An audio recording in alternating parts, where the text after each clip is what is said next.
Una vez más, les doy la bienvenida a los ciclos de conferencias que ofrece The Carter Jenkins Center, a la que acompaño mi agradecimiento al Dr. Humberto Nájera y su equipo por su generosa invitación. En una interesante exposición ofrecida por este centro, a la que les recomiendo acceder, el Dr. Nájera se ha referido al tema la adolescencia y sus problemas. En esta conferencia, él expone las serias dificultades que hoy, más marcadas que en otros tiempos, presentan los jóvenes adolescentes que atraviesan una etapa vital que sentará las bases para dirimir su futuro. Él analiza con detenimiento y detalladamente los orígenes y la posible evolución del pasaje por dicha etapa, los conflictos familiares, la relación con sus padres, la necesaria inclusión en grupos cuya influencia resulta a veces nefasta, los episodios de violencia que suelen desatarse, las adicciones y muchos otros temas que atañen a la problemática actual del ser adolescente. Mi recomendación de acceder a la exposición del Dr. Nájera va más allá del interés que en sí misma genera, dado que es a partir de su lectura que he decidido elegir el tema que hoy trataremos: un tránsito hacia la adolescencia. Se trata de casos en los que el tránsito de la niñez y la pubertad hacia la adolescencia se haya perturbado, detenido. Este hecho no se relaciona con el aspecto intelectual del adolescente, sino con conflictos de índole afectiva que deberán ser resueltos para que finalmente él o la joven puedan continuar su evolución normal hacia la juventud y la adultez. Mediante la presentación de un caso clínico, intentaré ejemplificar uno de los modos en que suelen presentarse en algunos jóvenes su conflictivo tránsito hacia la adolescencia. Les propongo adentrarnos en el tema presentándoles el caso de una adolescente, a quien llamaremos Laura, que acompañaremos con un material surgido de la clínica y al que le seguirán las reflexiones que consideramos pertinentes al tratamiento de sus conflictos. En efecto, mi intención es transmitir a ustedes algunas vicisitudes durante el tratamiento analítico de un adolescente que atraviesa una crisis signada por la angustia de separación, individuación de sus objetos parentales, tanto internos como externos, y por los duelos que acompañan la despedida de su niñez y el pasaje a una franca etapa adolescente.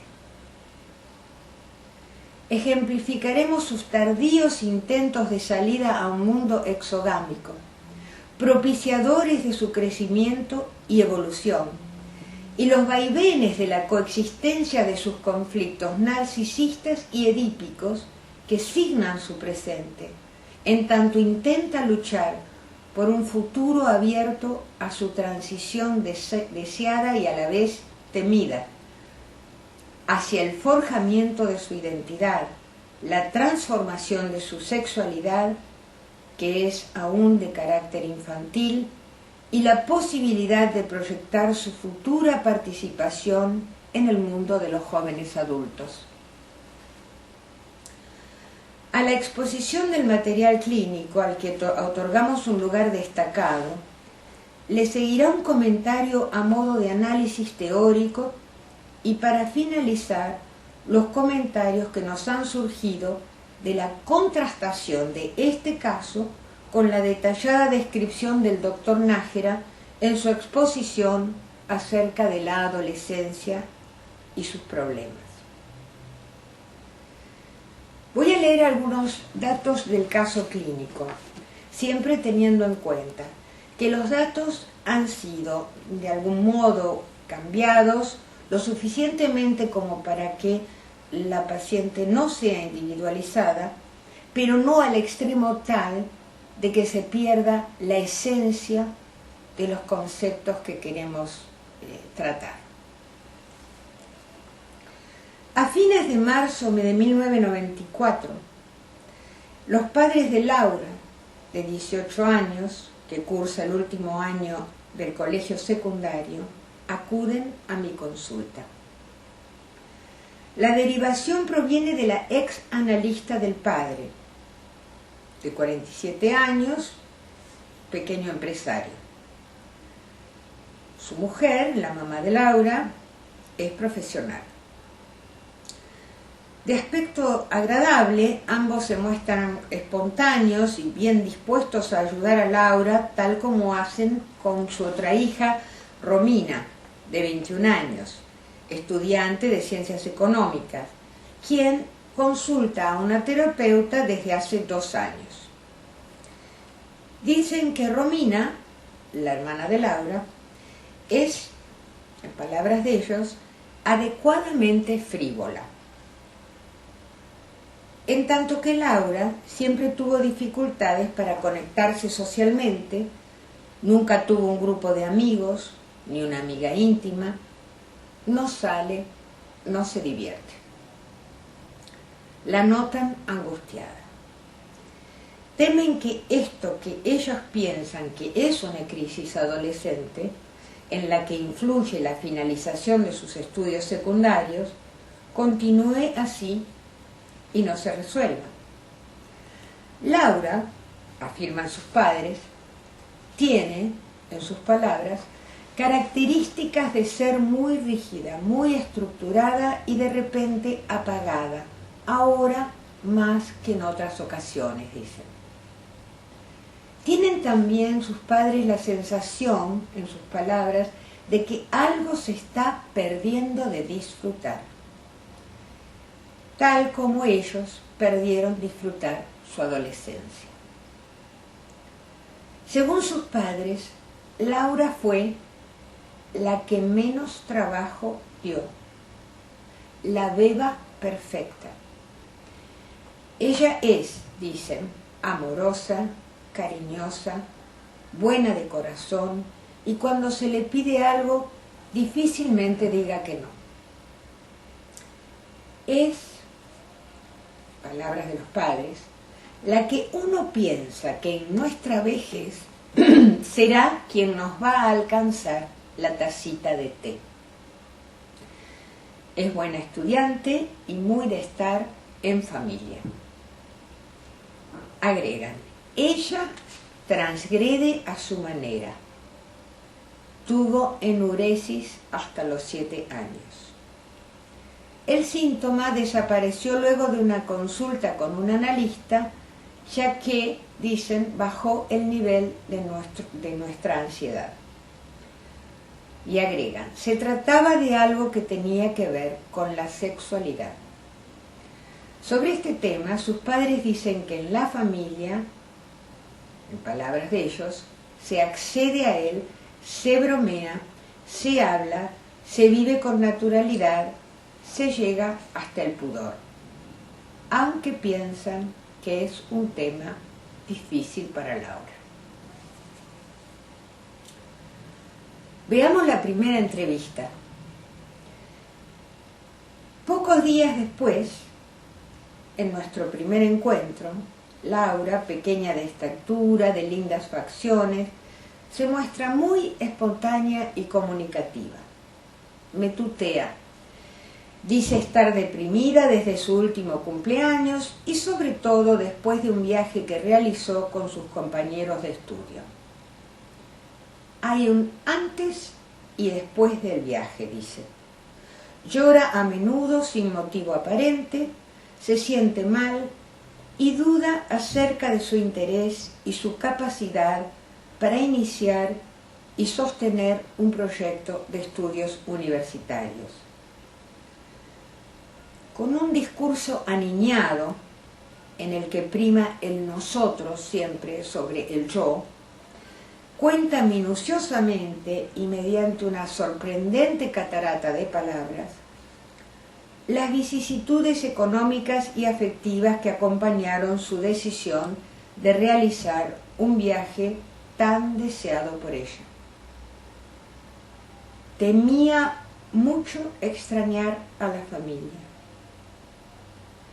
Hacia el final de nuestro encuentro acordamos vernos con una frecuencia de 3 veces por semana.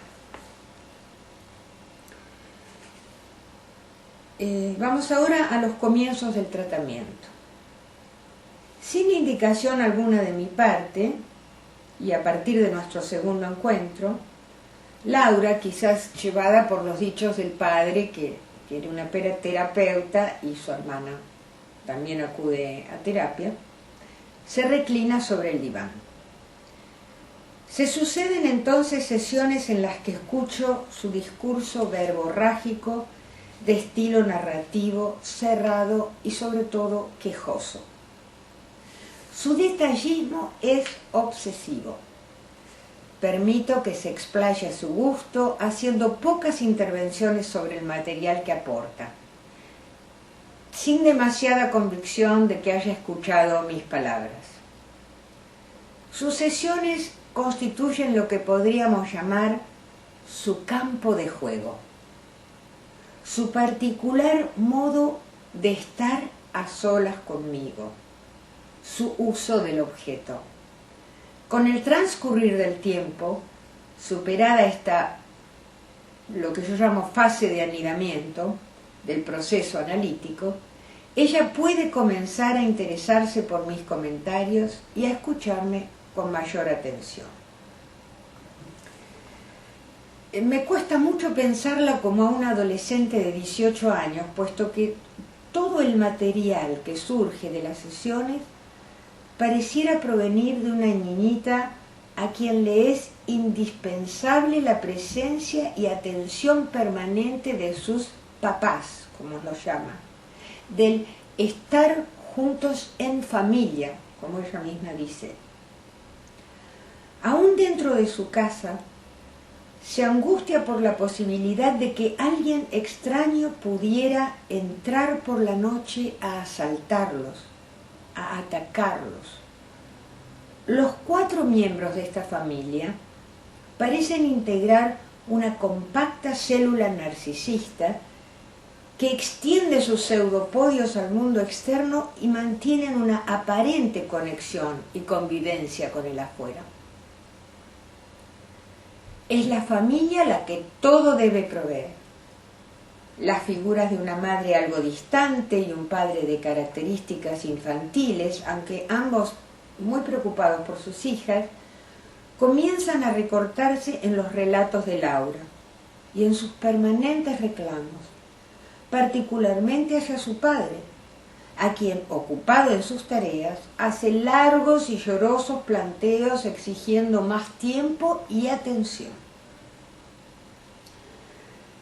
Voy a relatar ahora una sesión del mes de marzo. La primera sesión que presentaré se desarrolló al cumplirse 1 año de tratamiento. Los movimientos transferenciales suelen con frecuencia revelar la sensibilidad de Laura tanto hacia la pérdida del objeto como hacia su intrusión. La sumisión hacia sus objetos internos y externos que manifestaba al comienzo de su tratamiento fue cediendo lugar a la búsqueda de una distancia adecuada que le permita defenderse de las amenazas que significan para su psiquismo las vivencias, por momentos extremas, de pérdida definitiva o de completa invasión. Laura comienza a cuestionarse, como lo verán, con cierta firmeza las cualidades de los vínculos familiares. Paralelamente, disminuyen sus angustiosas dudas y temores por dejar un ámbito familiar, como dice ella, como lo era el escolar, y ya se ha decidido acerca de su carrera universitaria, administración de empresas, elección en la que influye fuertemente la opinión de sus padres.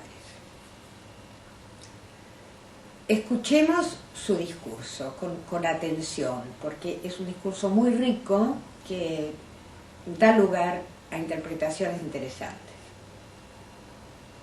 Dice Laura: te quiero contar un sueño feo que tuve por la mañana. No sé en qué época era, pero yo estaba en un departamento con un grupo de gente y había un grupo de soldados que entraban a buscar y yo me tenía que esconder debajo de la cama. No me encontraban. Luego yo estaba en la terraza con un grupo de gente y en la terraza de enfrente había más soldados. Había lucha, disparos.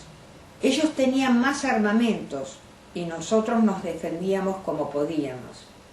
Termina la lucha y nos estábamos por ir y me asomo a la terraza y un soldado por el costado tira un artefacto y me entra a mí entre la ropa. Y ahí me desperté. El sueño termina con que el artefacto se me metió en la camiseta, en la t-shirt. Me desperté pensando en cuál sería el significado. No sé por qué será. ¿Viste que muchas veces uno dice, ¿soñaste algo por tal cosa? La escena es la que se vio en el gueto de Varsovia en la serie de televisión Holocausto, la lucha. Pero esto estaba trasladado a esta época y en una situación igual. Ellos estaban más armados y nosotros estábamos tratando de defendernos. Traté de pensar si hay un hecho cercano que tenga relación con un sueño. No lo entendí. ¿Por qué este sueño me viene a molestar ahora y a darme esta angustia? Pero más allá de la angustia, me quedé pensando en por qué será que me viene este sueño ahora. Como que algo pasó y no le encontré el motivo. Las connotaciones sexuales de este sueño son notorias. Sin embargo, por las características de Laura, tengo que cuidarla y siento que debo ser muy cautelosa con este tema que finalmente surge de ella en este sueño con claridad. Le digo, ¿no será que este sueño tiene que ver con algo diferente a tus temores a las bombas y a los ataques a la institución X, una institución que quedaba cerca de su casa y que le había puesto una bomba? ¿No será que se refiere a algo que tiene que ver contigo como mujer? Me responde, puede ser que sea porque comienzo la facultad, la universidad. Si bien no estoy contenta, ya no lo veo a eso como un enemigo. Hay un aspecto mío en que me estoy sintiendo bien. Siento que estoy cambiando. No me peleo tanto con mi familia. Yo agrego, también estás cuidando más tu apariencia. Eso es notorio en ella. Te estás poniendo más atractiva. Cuando una joven se pone más atractiva, los varones la miran más, se pone más deseada. Yo pienso que el sueño tiene que ver con algo relacionado con tu sexualidad.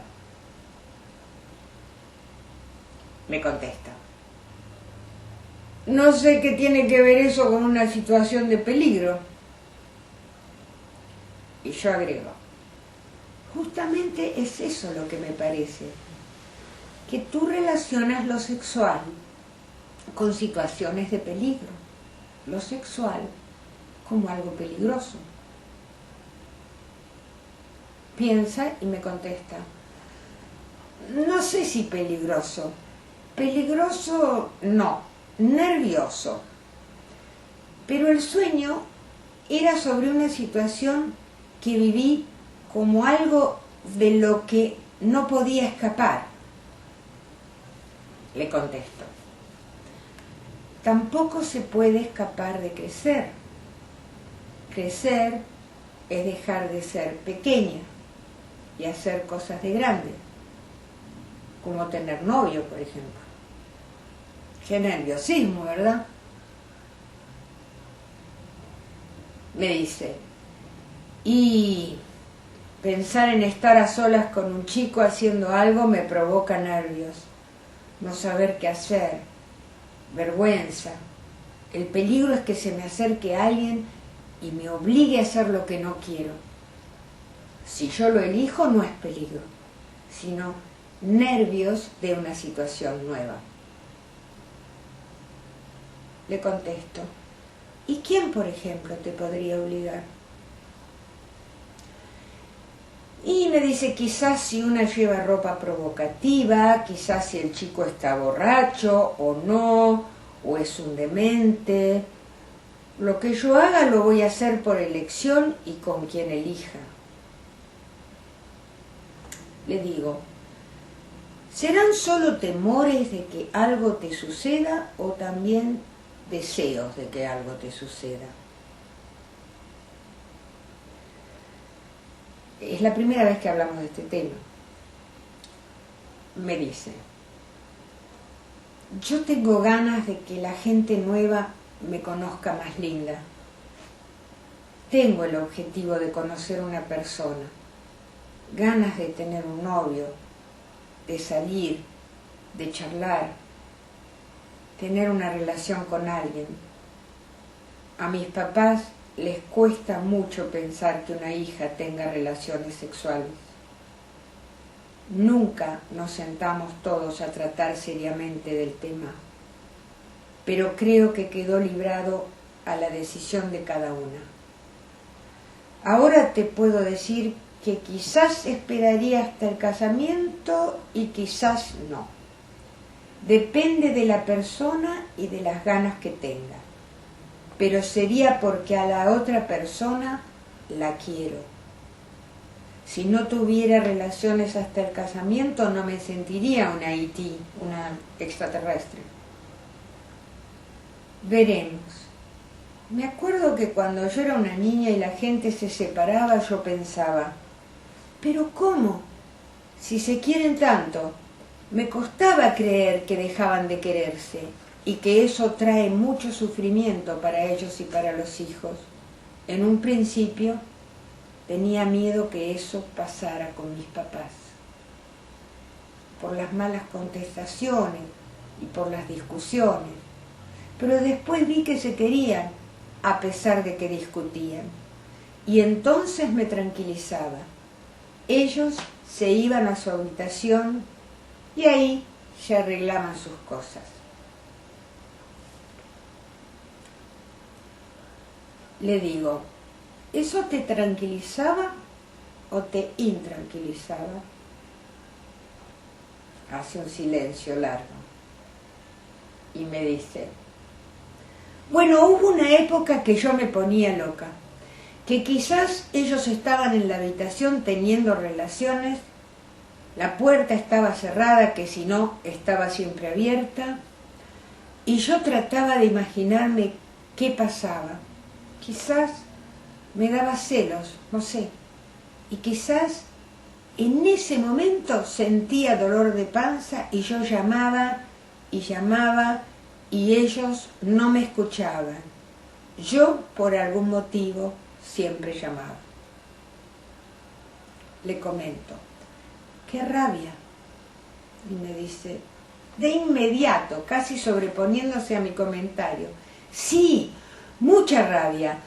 Una vez estando de vacaciones ellos cerraron la puerta y yo llamé y no vinieron. Recuerdo que mi mamá estaba tejiendo y tenía un montón de tejido ya hecho. ¿Y sabes qué hice?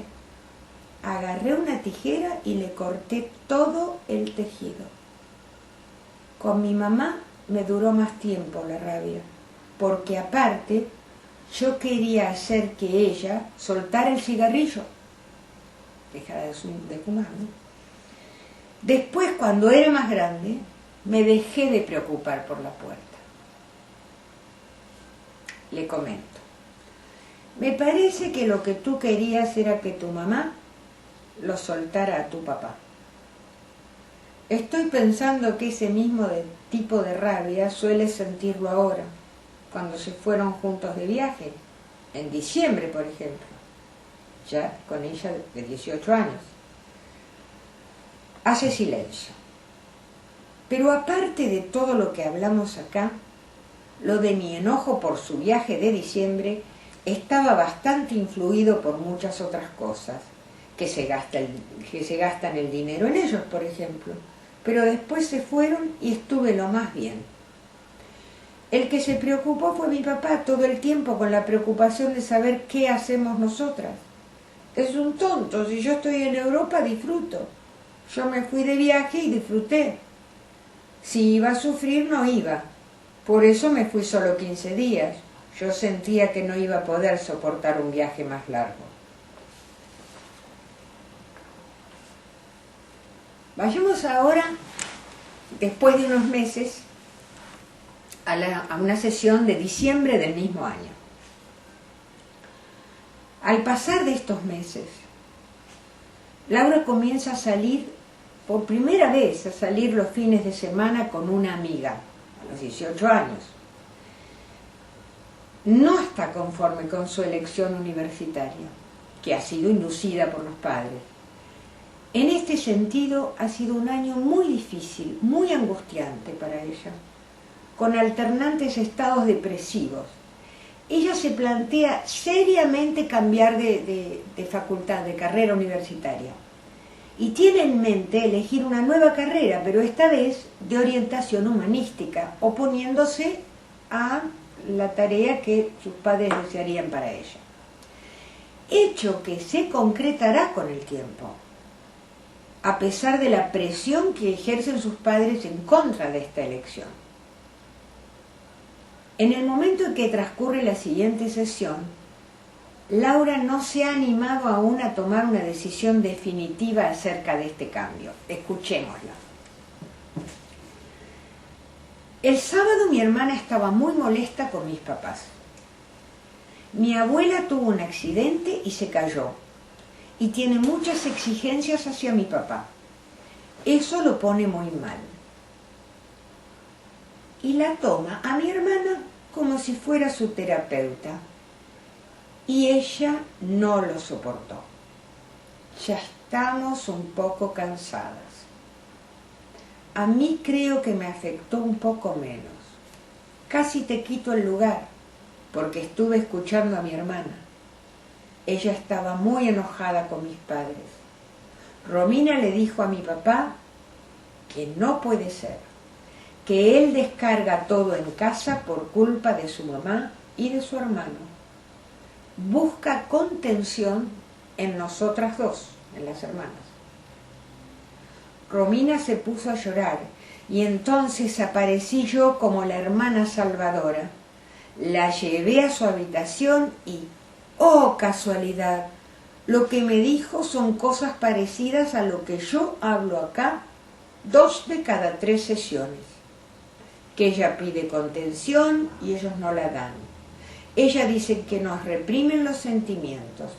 Estamos las dos iguales. Sentimos que no tenemos con quién hablar ni que nos entiendan. Si les dices algo diferente a lo que ellos ven, ya no sirve. No hay contención.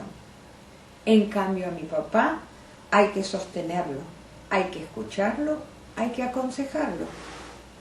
Hay que hacer el papel de un terapeuta o de mi mamá, aunque ella en lugar de calmarlo, le da más cuerda, o sea, lo alienta.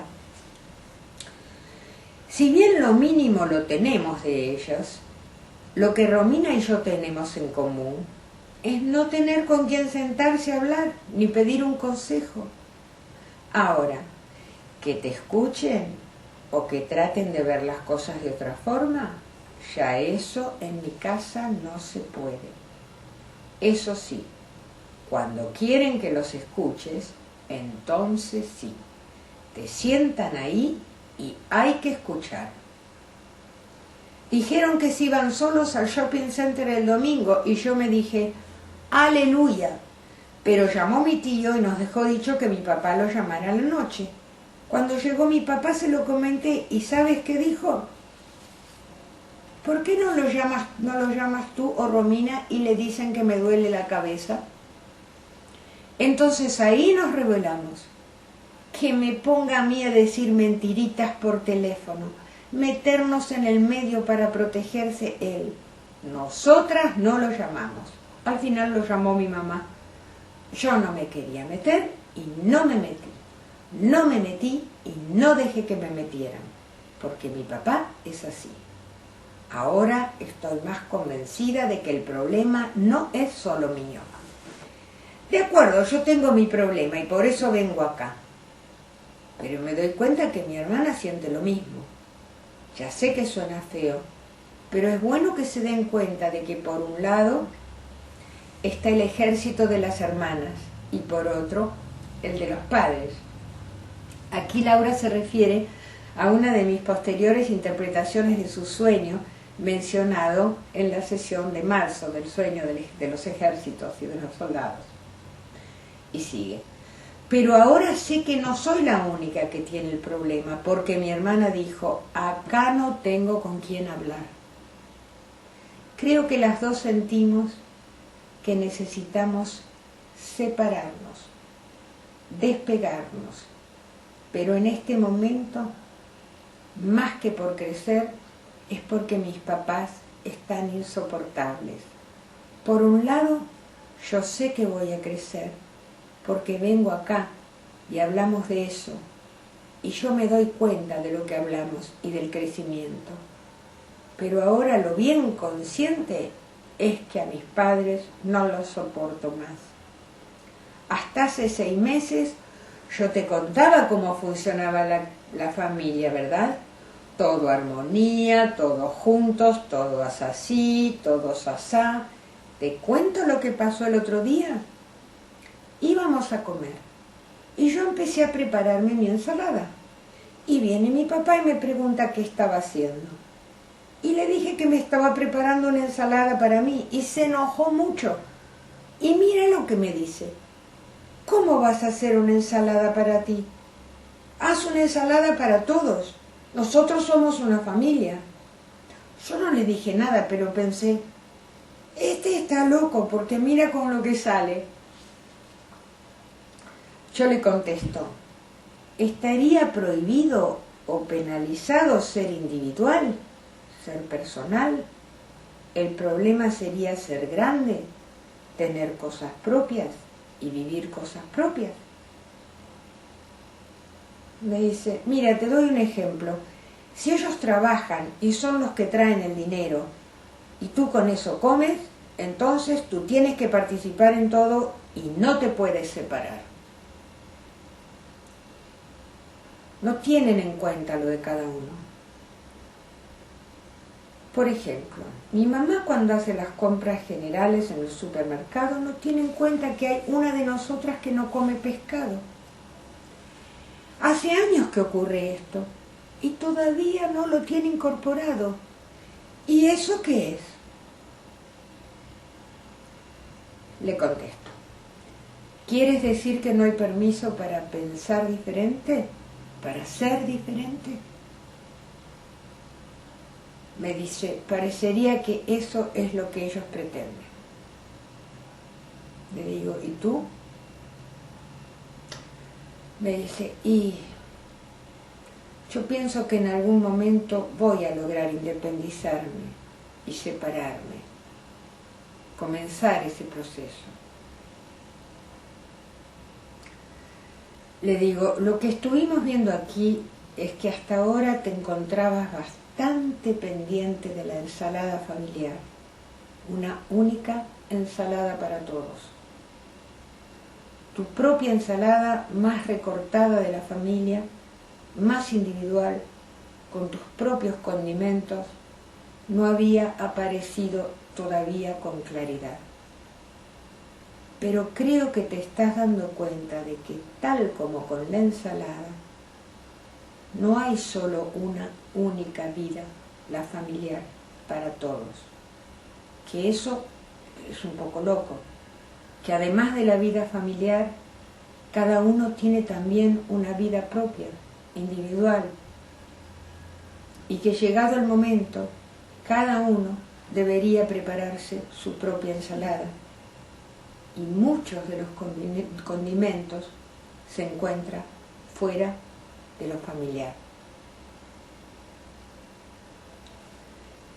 Me dice, sí, yo siento que tengo algo que me tira para dentro de mi casa, algo mío, pero también hay algo de mis papás. Le digo, ¿será que sientes que si te separas, si preparas tu propia ensalada, algo malo te va a pasar? Me dice, todavía tengo inseguridad, miedos. Hay cosas que no las hago porque todavía no encontré la forma de estar bien afuera. Le digo, parece que ahora en tu casa tampoco. Y me dice, y últimamente no.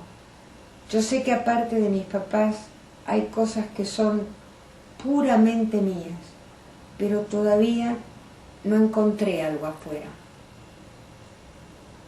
Le contesto, quizás recién estás pensando en mirar hacia afuera.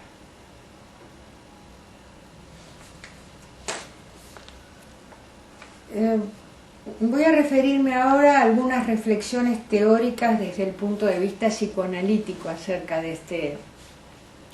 este tratamiento y de esta entrada a la adolescencia de una chica de 18 años.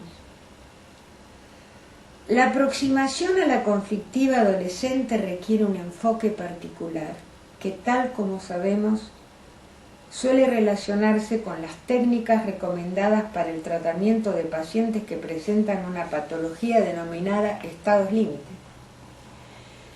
En efecto, en ambos casos, nuestras intervenciones tienden a permanecer lo más cercanamente posible a lo que el yo tolera, evitando que ellas tomen un sesgo, un cariz, que pueda ser vivido por los pacientes como salvaje e hiriente narcisísticamente, o que puedan llegar a inducir en ellos un indeseado monto de dependencia hacia el analista. En cuanto a los procesos psíquicos regresivos que se promueven utilizando el encuadre Divan-Sillon, que Laura, seguramente siguiendo los relatos de su padre y de su hermana, decide espontáneamente utilizar, no hemos dejado de tener en cuenta que en el tratamiento de adolescentes nos enfrentamos con jóvenes cuya angustia esencial es justamente la de no verse regresivamente aspirados por el pasado, por su niñez, y que necesitan llegar a forjarse una imagen de sí mismos que puedan proyectar hacia el porvenir. Nuestra paciente de hoy, una adolescente niña, transita un periodo que podríamos definir como una particular situación en transición, que nos ha exigido siempre ser especialmente prudentes para poder ayudarla a integrar sus contradicciones internas, sin poner demasiado en peligro sus relaciones con sus objetos internos, con la imagen que tiene de sí misma y con su ideal del yo. Tal como surge del material de las sesiones que hemos escuchado, mis intervenciones han seguido estas líneas de pensamiento, acompañando a Laura con la prudencia que implica interpretar los contenidos de su relato y a la vez evitar el riesgo de una ruptura grave o una interrupción del tratamiento. A primera vista, el contenido de sus sesiones podría llevarnos a ubicar el conflicto de Laura en el registro de lo neurótico, de tipo histerofóbico, aparentemente poco complicado. Sin embargo, señalemos que desde el comienzo llamó nuestra atención la intensa angustia de separación que ella experimentaba. Esta situación nos remite a la especificidad de la articulación entre la problemática narcisista y la problemática objetal y pulsional en la adolescencia. En el caso de Laura, si bien la dimensión edípica constituye un factor esencial en el surgimiento de su angustia, esta última se halla marcada por un fuerte tinte narcisista. Apoyados en su historia y en el material que la paciente aporta a sus sesiones, hemos podido construir hipótesis relacionadas con una falla en sus basamentos narcisistas, es decir, en las cualidades de seguridad interna y de placer que son adquiridas por el infans y el niño durante su desarrollo, que se relacionan directamente con el tipo de vínculos libidinales que han podido establecer con sus objetos de afecto. Tales cualidades favorecen que el niño no deba preguntarse demasiado prematuramente o demasiado masivamente acerca de la diferencia que existe entre él y su objeto. El encuentro con este último, con el objeto, se haya ligado al placer del autoerotismo. Retomamos aquí las ideas aportadas por Winnicott acerca de las condiciones suficientemente buenas de seguridad y de placer que el objeto debiera proporcionar al infans y al niño, así como las consecuencias futuras que ciertas fallas en estos procesos conllevan para el psiquismo. Ante la fallida instalación de sus basamentos narcisistas, una de las salidas posibles para el niño es la de aferrarse a la realidad perceptiva de la presencia de sus objetos como contrainvestidura de una realidad interna angustiante. Esta situación, que se origina en la infancia, provoca el surgimiento de una dependencia respecto de los objetos de la realidad que influirá notoriamente en los conflictos que acompañan el período de la adolescencia. El adolescente se verá entonces frente a una verdadera situación paradojal, puesto que si bien necesita el objeto, sus padres, para sentirse seguro y terminar con sus identificaciones, tal necesidad hace que se sienta amenazado en el desarrollo de su incipiente autonomía. Este hecho es vivido a menudo como una contradicción absoluta que le impide pensar, llevándolo al acto o a la oposición por la oposición misma, que con frecuencia caracteriza al adolescente. En cuanto a nuestra joven paciente, ella está atravesando por un periodo vital en el que los conflictos edípicos y los aspectos narcisistas se interpenetran de un modo particular. Del material que he presentado, habiendo pasado ya un año de nuestro primer encuentro, surge el modo en que Laura intenta comenzar a oponerse, a tomar cierta distancia respecto de sus objetos y a afirmar su diferencia, tratando de preservar así su narcisismo y su identidad. Este hecho es particularmente importante si pensamos que desde su infancia se instaló una fuerte situación de dependencias a sus padres, de lo que da testimonio su relativa inseguridad interna. Se trata de una inseguridad que relacionamos con un padre cariñoso, pero, por así decir, demasiado cercano a sus hijas, y una madre preocupada, pero algo fría y defensiva, que permanece lejana y ajena a la relación que este padre mantiene y fomenta con sus hijas, particularmente con nuestra paciente. Este es un factor que corre el riesgo de hacer eclosión en cualquier momento durante la etapa adolescente. Con la reactivación de la conflictiva edípica ligada a la pubertad, Laura enfrenta una problemática incestuosa de ambivalencia acrecentada hacia la madre, ya que en parte va a volcarse hacia el padre en búsqueda de la seguridad narcisista que no recibió de ella, lo que complica aún más la situación. Desde los comienzos, la actitud conformista de esta niña adolescente, de lo que los padres llamaron esta bebé perfecta, nos transmite con claridad el efecto de su dependencia de la presencia real, maternal y parental.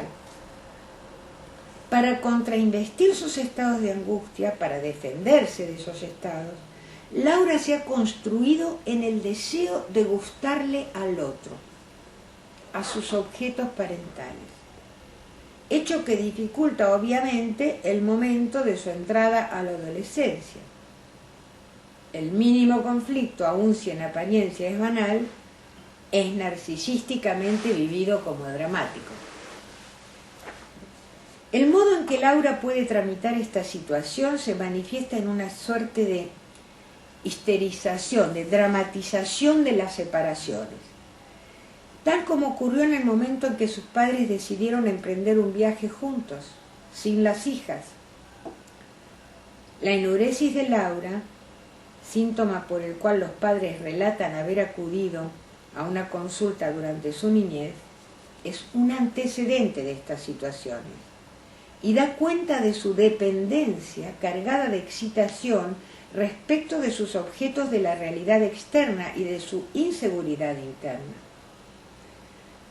Asimismo, la vulnerabilidad depresiva que claramente manifiesta la paciente durante el tratamiento nos remite a sus dificultades para elaborar y superar sus etapas evolutivas, que implican el abandono de sus objetos o de algunos aspectos de sus objetos y el desprendimiento de sus ideales infantiles.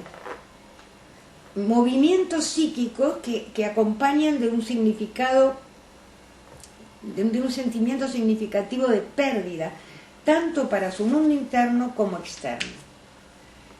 Laura no ha perdido ningún familiar en la guerra, ni en un campo de concentración. No obstante, durante un corto periodo se sucedieron sesiones a las que solo puede traer su llanto y sus sollozos, así como el relato de esporádicas percepciones cuasi alucinatorias referidas al documental sobre el Holocausto. Independientemente del impacto que en cualquiera de nosotros puede llegar a producir esas escenas, en Laura esto puede ser pensado también como un hecho après-coup, algo que actúa con posterioridad ligado a una situación traumática infantil, que marca, tal como ella lo define, un antes y un después en su historia vital.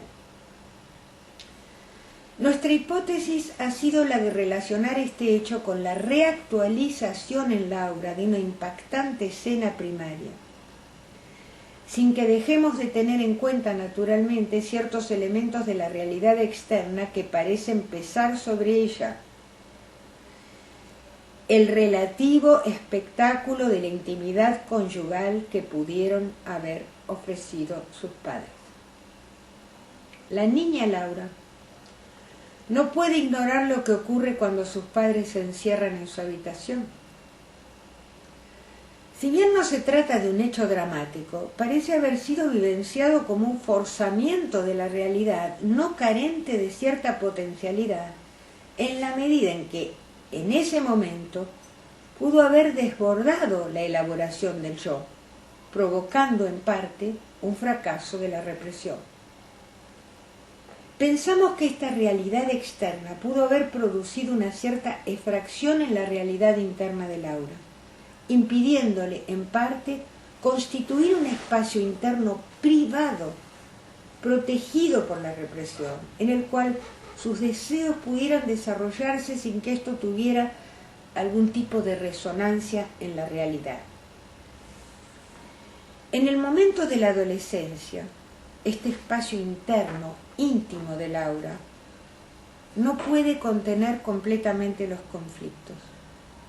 Es pertinente mencionar que en sesiones previas a las que hemos presentado, Laura relata haberse aferrado a los pantalones de su padre en el momento en que sus padres se iban de viaje, clamando desesperadamente para que la partida, la separación, no se produjera.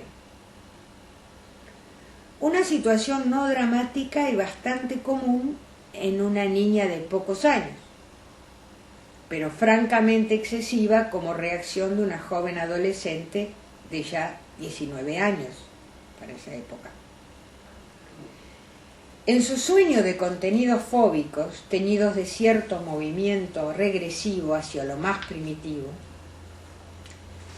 encontramos el deseo por el objeto y la doble amenaza edípica y narcisista que esto comporta para el yo de Laura.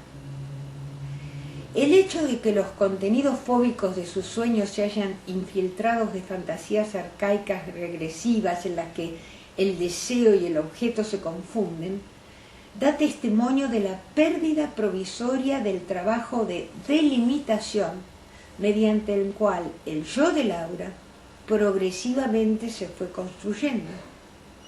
Una pérdida que es sentida a nivel psíquico como una vuelta hacia atrás particularmente amenazante. Enfocado desde ambos puntos de vista, podemos decir que en el sueño de Laura, sueño de los soldados, los deseos edípicos hacia el padre aparecen como una amenaza para el yo que teme verse desbordado, no solo porque el objeto del deseo es prohibido, sino también por la fuerte potencialidad de tal deseo confundido con su objeto. Esta situación requiere que, sin dejar de trabajar sobre la disminución del poder del superyo, nos ocupemos del yo de Laura, teniendo en cuenta especialmente la problemática del narcisismo. Si observamos el panorama más amplio dentro del cual se produce el sueño, vemos que en principio éste pareciera retomar toda la acción de la escena primitiva. Cuando comienza el sueño, ella se encuentra debajo de la cama, hecho que reenvía directamente al relato acerca de su intensa rabia ante la puerta cerrada de la habitación de los padres. Por otra parte, el sueño se produce cuando está por abandonar un ámbito familiar, la escuela a la que asiste desde sus 4 años, para comenzar sus estudios en la facultad, lo que favorece la actualización de su problemática fálico-narcisista. Tal como posteriormente se manifestó en la transferencia, este último hecho es vivido por la paciente como una apropiación fálica amenazadora para el objeto tanto materno como paterno. Va a abandonarlos. No obstante, como efecto positivo del trabajo realizado en el contexto transferencial contratransferencial durante sus sesiones de análisis, Laura comienza a los pocos meses a plantearse el cambio de carrera universitaria, decidida a seguir su propio deseo de comenzar nuevos estudios en una línea humanística. El efecto de transferencia lo podemos observar también en la segunda sesión, cuando la paciente se presenta como lo que ella llama la hermana salvadora, lo que atestigua que en su análisis se han vuelto a poner en marcha los movimientos identificatorios. El lugar de salvadora es el que ella seguramente me otorga, el lugar que otorga a su analista y a su función analítica con las que se identifica. Dice, casi te quito el puesto, ¿verdad? Nos hallamos aquí en el contexto de las identificaciones secundarias, pero más allá de ellas y del trabajo de representación implícito, en la segunda sesión podemos observar la puesta en juego de la revivencia de identificaciones primarias, la revivencia del autoerotismo, cuando ocupa casi toda su sesión con un ininterrumpido discurso. Laura pareciera contarme qué es lo que para ella podría significar el placer de conversar tranquilamente con sus padres, sin excitación, sin que la sexualidad intervenga parasitando toda la situación. Lo hace conmigo durante la sesión y también en la conversación con su hermana, situación en la que suponemos retoma activamente lo que más pasivamente ha recibido eventualmente de mí. A mi modo de ver, esto constituye un movimiento positivo durante el proceso analítico con Laura. Es un momento de restauración del narcisismo, del autoerotismo, del placer de charlar por el charlar mismo, en la que la relación con su analista se halla presente en un nivel más profundo que el de la identificación secundaria, que vemos reflejado en el autodenominarse la hermana salvadora. En la relación que ha podido establecer conmigo, ella experimenta el placer simple de un intercambio, placer que no puede compartir por el momento con sus padres, ya sea por la distancia afectiva que la madre opone o por la excitación casi traumática de un padre que de modo insistente exige cuidados y mimos, volcando permanentemente su propia problemática edípica en la relación con sus hijas. Recordemos que el pasaje de la niñez a la adolescencia está asignado por el duelo. Duelo por el cuerpo infantil, por los padres de la infancia, etc., cuya elaboración presentará dificultades directamente proporcionales con la trascendencia de aquello que los adolescentes sienten que tienen que perder en favor de su evolución. Para el psiquismo de un joven en transición, desde su niñez hacia su adolescencia, que se ve confrontado con la amenaza de destrucción de sus objetos, hacer un duelo es, sin duda, sinónimo de destrucción. En el caso de Laura, y de acuerdo a los cambios psíquicos y conductuales alcanzados durante su proceso analítico, pensamos que los desplazamientos sobre su transferencia, la restauración del autoerotismo y la realidad del vínculo con su analista, trabajados a lo largo de las sesiones, han compensado progresivamente dicho riesgo de destrucción, encauzando el duelo hacia el camino de la elaboración. Ahora bien, tomando en cuenta algunos de los temas que desarrolla el doctor Nájera en su exposición sobre la adolescencia, en la que detalla su problemática con una visión sociológico-descriptiva, además de psicoanalítica, agregaremos los siguientes comentarios al caso que hemos presentado. Comenzaremos por mencionar las dificultades de Laura, nuestra joven paciente, para hacer el esperado movimiento hacia una pertenencia grupal con sus pares. Del material presentado surge el modo en que ella comienza a sublevarse, a rebelarse, pero todavía se halla atada, atrapada en el núcleo familiar narcisista. No puede moverse, por así decir, fuera de la familia. Un movimiento necesario y evolutivo en tanto se lo realice de un modo sano y moderado. Ella se encuentra en un extremo opuesto al modo dramático en que este movimiento, tal como lo describe el doctor Nájera, ocurre hoy en muchos casos. Se trata de un caso en el que durante el tratamiento la terapeuta debe ayudar y favorecer esta salida moderada al grupo. Para ello, se deberá elaborar un conflicto central. Laura se halla atrapada, fijada en la conflictiva edípica que complejiza su pasaje de la niñez-pubertad a la adolescencia. A pesar de que su padre se muestra interesado en su evolución, Laura debe enfrentarse a la particular constelación parental de un padre seductor, que en el fondo no le permite crecer, y una madre que permanece distante en una callada complicidad. Pensamos que si bien se trata de una situación que afecta a las dos hijas de esta pareja, en el caso de Laura, y refiriéndonos particularmente a su sexualidad, agregaremos un dato importante que seguramente está favoreciendo este temor de los padres a su crecimiento. Durante el transcurso del tratamiento, Laura relata que su primera menstruación fue prematura, a los 9 años, y que para ella esto constituyó un hecho traumático, que aparentemente también afectó a sus padres, quienes seguramente experimentaron un monto de ansiedad y de temor hacia la prematura madurez de su niñita.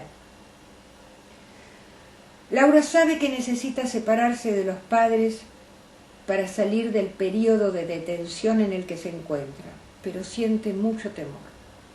Y sus padres, consciente o inconscientemente, no colaboran a su desprendimiento. Si bien pagan su tratamiento y desean que esta situación, por supuesto, mejore.